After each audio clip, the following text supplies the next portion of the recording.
Hi everyone, welcome back to my channel. Today's video, we're going to learn about triangle inequality theorem, a very important concept in geometry that help us to determine the if three given sides can form a triangle. So make sure to stay until the end because I'll also show how to solve examples step by step. Alright, so first, what is the triangle inequality theorem? So let's start with the definition. Triangle inequality theorem states that the sum of the lengths of any two sides of a triangle must be greater than the length of the third side. So must greater daw than dalawang sides kapag i-add natin sa third side. Okay? Example, if a triangle has sides A, B, and C, then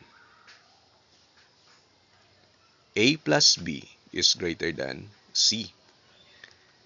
A plus C is greater than B. And B plus C is greater than A. This means that if any of these conditions is not true, then the three segments cannot form a triangle. So, pag ito daw is not true, itong tatlo, pag binigay natin, pag nagbigay tayo ng condition mamaya, so isa man sa tatlo, kapag hindi nag-true, so it means it cannot form a triangle. Okay. Paano siya? Okay. Why it works? Okay, let us imagine. Imagine you are forming a triangle with sticks. Okay. If one stick is too longer and others is too short, they can't meet to form a closed shape. That's the idea behind the triangle inequality. Example ito. So meron tayong sticks. So another and this one. So tatlo. So may maliit, may katamtaman, at may pinaka mataas. So if you're going to connect this one like this, right? So ito po ang definition. So hindi aabot yung isang stick doon sa ating uh, nasa baba na stick natin. So hindi siya aabot. So therefore, so it fails to connect. So hindi siya ma-form na triangle. Okay, another example. Ito. Let's check if the sides of the triangle, example, we have 5 centimeters, 7 centimeters, and 10 centimeters can form a triangle. Check natin. Right? We have A is equal to B. A is equal to 5, B is equal to 7, and C is equal to 10. Let us check all inequalities. Sample, we have this one. Compare natin. So, dito sa baba, sum of two sides. Dito naman, comparison. And dito sa third side. Ito yung third side natin. So, of course, 5 plus 7, that is 12. So, therefore, the comparison. So, 12 is greater than 10. So, check. True. Another. 5 plus 10 is equal to 15. So, 15 is greater than 7. So, true ulit. And lastly, we have 7 plus 10 is equal to 17. So, 17 is greater than 5.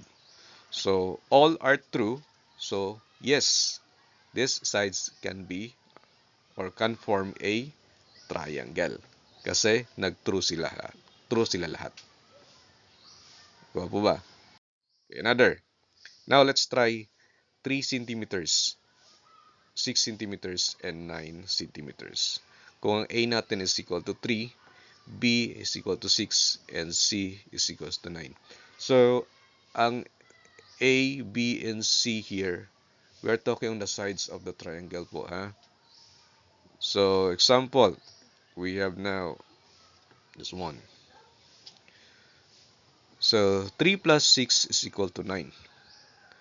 Then 9 is greater than 9.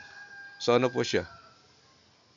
So it should not be greater than. It should be equal. Alright? So the answer here is false. So false po siya. Dito naman, 3 plus 9 is equal to 12. So 12 is greater than 6, which is true. Okay, true po. 6 plus 9 is equal to 15.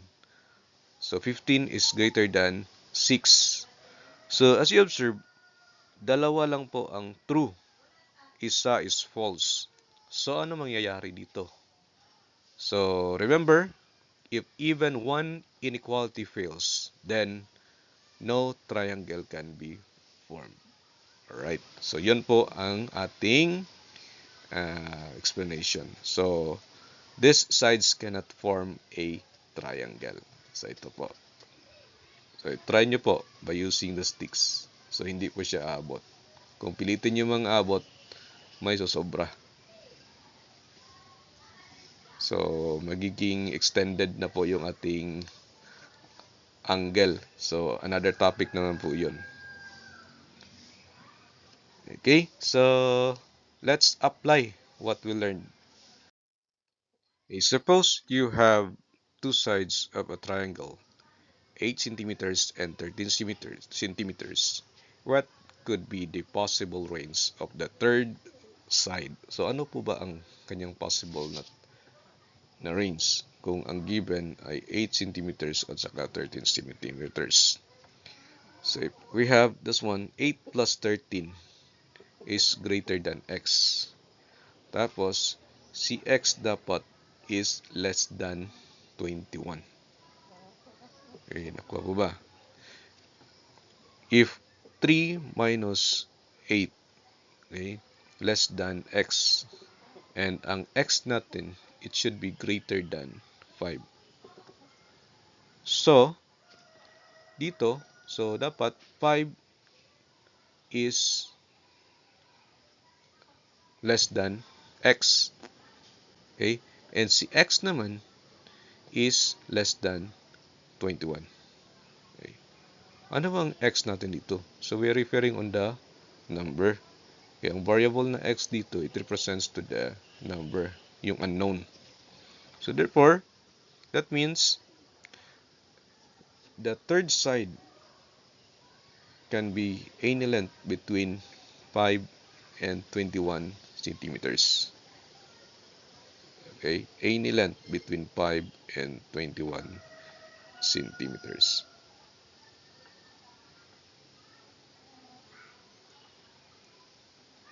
Okay po. So that's the end of our tutorial this morning. So you just learned the triangle inequality theorem. So what it means, how to check the sides of a triangle, and how to find the possible range of the missing side. I hope may naintindihan po sa ating tutorial this day or this morning or anong oras man yung napapanood ito ang video. So don't forget to like, subscribe, and share this video to your classmates and your friends. So see you next time in our mathematics tutorial. So sa muli, this is Sir Ian Viloria, your mathematics teacher. Daghang salamat.